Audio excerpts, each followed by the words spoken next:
In my previous life, my husband's first love, Cora Stratton and I were kidnapped simultaneously. He chose to save me. As a result, Cora met with an accident and died. My husband was unable to cope and imprisoned me. This time, I am determined to make him save Cora first. One Arla, come with me. I was reborn at the moment of choice from my previous life. The thug held a knife to both our throats, forcing Heath to make a decision. Only one can live. Who will you save? Heath's gaze wavered between Cora and me, clearly engaged in an intense internal struggle. Finally, just like in his past life, he reached his hand toward me. But this time, I firmly shook my head. Heath, you should save Cora first. I don't like owing people favors, especially life-saving issues. I don't want to live my entire life burdened by someone else's sacrifice. Hearing me say this, Heath visibly relaxed, as if a weight had been lifted from his shoulders. Arla, you are my fiancée. My primary responsibility is to save you. Since you are insisting on this, I guess I am off the hook. With that, he grabbed Cora and left, as if fleeing a disaster. He might have the luxury of regret, but I wouldn't allow myself to look back. In my past life, Heath had brought money to rescue me, only to be told at the last minute that more was needed. For my safety, he had no choice but to take me away first. Little did we know tragedy would strike. During the wait, the criminal's greed was sparked. Taking advantage of Cora's shower time, he secretly snapped nude photos of her and even plotted to rape her. Fortunately, we arrived with the police just in time. Although the worst was prevented for a young woman, this was enough to ruin her life. Cora, upon returning home, remained in a daze. After everyone had fallen asleep, she attempted suicide by slitting her wrists. When Heath learned of this, he showed little reaction. He calmly handled Cora's funeral arrangements, and even gave a large sum of money to the Stratton family. I suggested postponing our wedding, but he flatly refused. Arla, marrying you is set in stone. No one can stop me from making you my wife.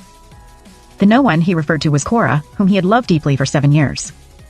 It turns out I was just his cage, a tool for his redemption. In his opinion, is my existence a mistake? Watching Heath and the others run off, I began to contemplate how to survive. Unlike my past life, I didn't know if he would come back for me this time. In his previous life, Heath used the opportunity of holding Cora to slip a tracking device into her clothes. So even when the criminals took her away, they were able to find Cora huddled in the raging storm using the tracker. But now Heath had clearly forgotten about this. Well, it made sense. After all, in his heart, there was only room for Cora. I was just the wife he had to marry out of moral obligation and to uphold the family name. Ours was a business marriage, each of us getting what we needed. It couldn't even compare to his youthful days with Cora. His regret was understandable. At last, he got his wish and I'm happy for him. But I still need to find a chance to escape. These kidnappers want to change locations, so they'll definitely pass by the auto repair shop. The owner of that shop is a real beast in a fight. In my past life, when the kidnappers passed through here and tried to take over the shop by force, they had no idea the owner was such a tough nut to crack, refusing to back down. So both sides came to blows. These kidnappers probably never dreamed there were people in the world even more vicious than them. In the end, afraid of things getting out of hand, they had to slink away with their tails between their legs. Later, the owner even testified, helping the police catch the kidnappers. Now, seeing these scumbags again, the owner doesn't hesitate to start swinging. Just like in my past life, they leave one person to watch me while the rest charge in. And here I am, and my hands tied behind my back, sitting in the driver's seat. The thug guarding me doesn't see me as a threat at all. He's too busy rushing forward with his buddies, and never imagined I could fight back. So I use my mouth to bite open the wrench. After opening the car door, I shove it wide and run forward like a madwoman.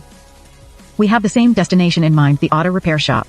I want to take a gamble betting they won't just let me die. So, I brazenly run inside. Inside, chaos reigned supreme.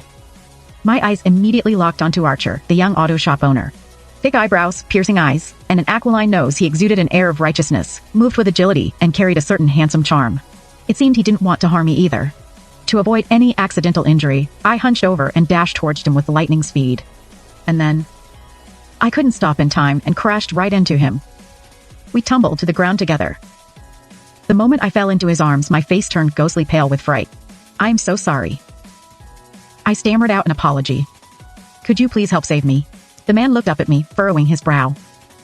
In the next second, he held me close as we rolled across the floor several times. Bang! A deafening crash. Where I had just been lying, a chair had smashed a gaping hole in the floor. If not for him, I'd have been turned into Swiss cheese. Before I could catch my breath or utter a word, the thugs outside had noticed my escape attempt. The situation shifted from a turf war to a hostage rescue. Both sides faced off. I fixed my gaze intently on the man beside me and whispered, "I'll do anything if you can save me." But he didn't answer, just furrowed his brow as he stared down the group of thugs. Until the person behind him couldn't help but remind him, "Archer, it's better to mind your own business." So I knew his name was Archer. With no reply forthcoming, my heart slowly sank. When the kidnapper called out for the third time for me to go back, I started walking forward. But a hand gripped my shoulder. "She's under my protection today." Archer stepped forward. I don't know if it was my imagination, but I thought I heard the sound of a motorcycle at the entrance. 3 Archer's face wore a roguishly handsome grin. "My buddies have arrived." All the kidnappers were reluctant. They still shot me a resentful glare before cursing under their breath and leaving. The tension that had been building finally eased. I let out a quiet sigh of relief, and my wrist suddenly felt loose.